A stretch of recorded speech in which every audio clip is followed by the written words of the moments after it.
What is your idea of perfect happiness? What is the trait that you hate the most in yourself? Or the trait that you hate most in others? What is your greatest extravagance? What is your current state of mind? You talking to me? You talking to me? No, I'm not talking to you. These are just a series of questions that you as the writer should be asking your characters. Hi, I'm your host, Garrett K. Jones, and this month on Creator's Corner, we're furthering our discussion on character creation by learning their deepest insights.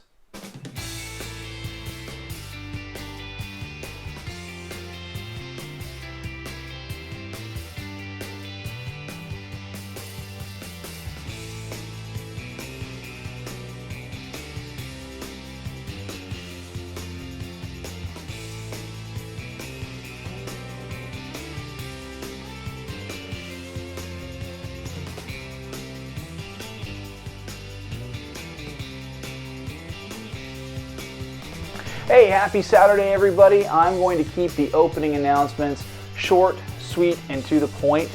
That way I can focus on the main thing, which is more time spent on the content of this month's writing tip. Now, the big thing that I want to share with everybody right now is that there's going to be new content going live tonight for all of my supporters on Patreon. I have the official first chapter of the audiobook edition of The Heirs of Menenias up on the support site for all patron levels. Now, if you're interested to find out what you can do to be a channel supporter, I'll talk more about that at the end of the video. Before going any further with the video, be sure to subscribe and click the bell icon for notifications on new videos. You can select notifications for all videos, or you can select notifications based on your preferences. If you're watching on your phone, be sure to update those settings inside the app itself to get the most out of your viewing experience.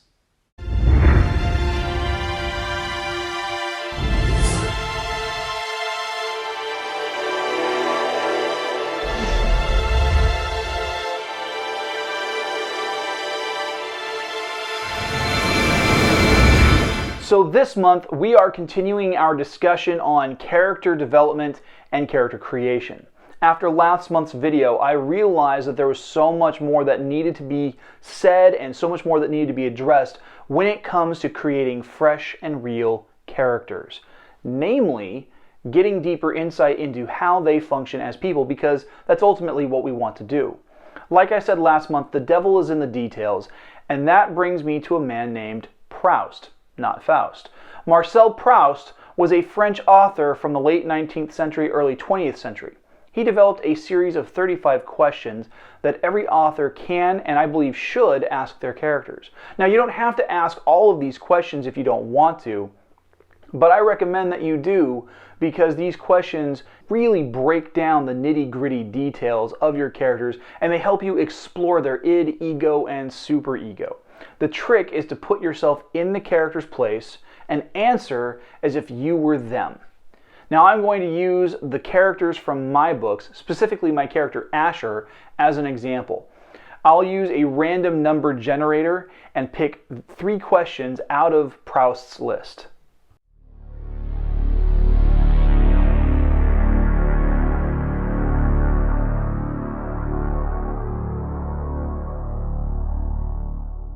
Question 19. If you were to die and come back as a person or a thing, what would it be like?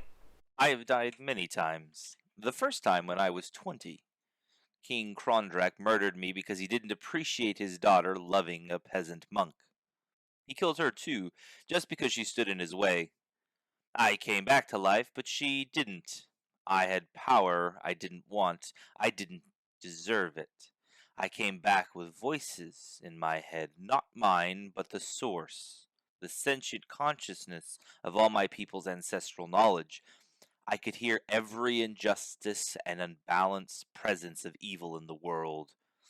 It was too much, the cosmic awareness. And then there was the time I was bit by a vampire and turned into a monster. Imagine the purest celestial power corrupted to the fullest extent. I normally heal from fatal injuries within moments, but it took days for me to recover from being turned into a vampire. The injuries are painful, but the moments where I've been dead felt peaceful. There was this rest. It actually felt good. But I was lonely. I am lonely. The healing process isn't fun either, for that matter.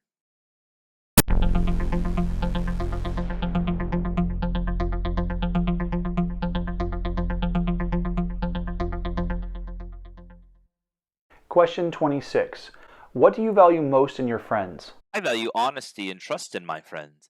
I don't have many. Gavin was probably the best friend I've had. We haven't necessarily seen eye to eye on everything, but we've been there to help each other out when we really needed it. I've always been a loner, so trusting people and opening up to them isn't easy.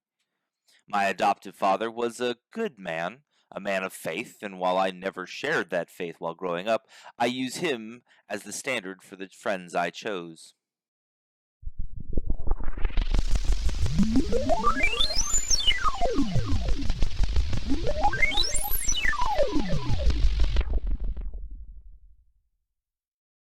Question 23. What do you regard as the lowest depth of misery?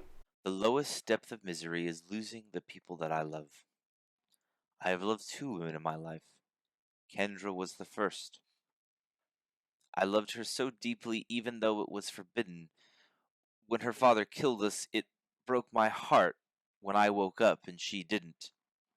I was so angry that I didn't even have time to grieve. My powers took hold and I went after Krondak.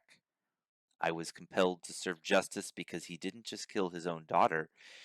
He killed the child growing inside her. Our child. I thought I'd never love again, and then I met Kirara. She was like Kendra in so many ways. They looked similar, but they were also very different. Kendra wanted to get away from her father, but Kira, she was so devoted to her family. She helped raise her sisters, and she was so ready to be part of something more. And she chose me. She became my wife. I never knew my real parents, and I was afraid of having a family, but when she chose me, I knew it was something I wanted. But then she was taken too. Not killed, at least not right away, but she was missing for a long time, and because of that, her father exiled me. I miss her so much, and there's no getting her back. I want to give a big thank you to my friend Lucas Miguel for providing the voiceover work for my character Asher. Now, if you want to know more about this particular character, you can check out his profile on my companion site, and you can pick up copies of my books as he appears in all 4 of the first generation titles. Now, these are just samples of what this kind of in-depth character design can look like. I highly recommend checking out Proust's list, and like the tips that Luke Partridge provided for us last month, the link to the questionnaire is down in the description box.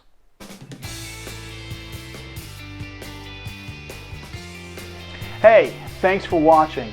Please make sure to like and share this video because that is how this channel is going to grow its viewership.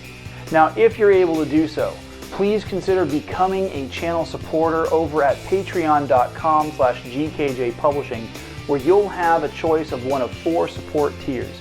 Each tier comes with early access to an early recording from the audiobook from the Heirs of Menenias, sweet tier level perks, and your name will be featured in the last video of each month. Check out the merch store at teespring.com/members/gkjpublishing, where you can find comfy clothing, hats, phone cases, a mug, and posters. Buy the merch, snap a pic, and post it to social media with the hashtag 5kingdomsmerch, and I'll feature it in a video. Speaking of posters, don't forget to sign up for the free giveaway. When I hit 200 YouTube subscribers, I'll announce the winner. I'll see you guys back here next week for the February edition of Forming Fantasy. The vlog of the 5 Kingdoms is filmed without the use of a live audience at Skyrocket Studios in Hanford, California. We can't do what we do without your help, so please make sure to subscribe by clicking the button that's above my head, and make sure to watch and share the videos over here to my left. Have a great week.